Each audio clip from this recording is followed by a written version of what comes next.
belt li tmur lura 4000 sena ħtiġa ta' restawr ma tonqosx.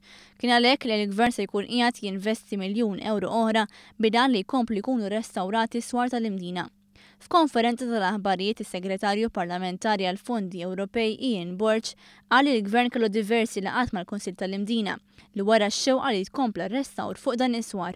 Wara li smajna l-pubbliku anke l-Kunsill tal-Imdina dwar il-konsern li l-proġett kien tlesta u ma ħassib sabiex jara li s-swar kollha u anke arkitettura oħra importanti hawnhekk tkun irrestawrata, ħassejna li kellna nfittxu fondi Ewropej li ammontaw għal madwar €1,000,000 sabiex isiru dawn ix-xogħlijiet.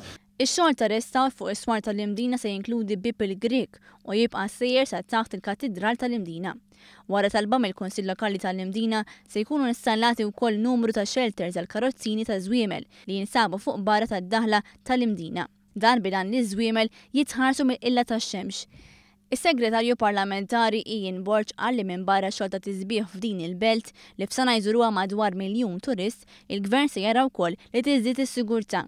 Għaldaqstant se jkunu installati aktar railings bidan li jgarantixxu s-sigurtà aħjar lil pubbliku. Il-proġett kollu mistenni jitlesta sal-2015. Is-Sindku tal-Imdina Peter De Conti Sant Manduka wara sodisfazzjon tiegħu għall-ħidma li qiegħed iwettaq il-Gvern għall-Imdina.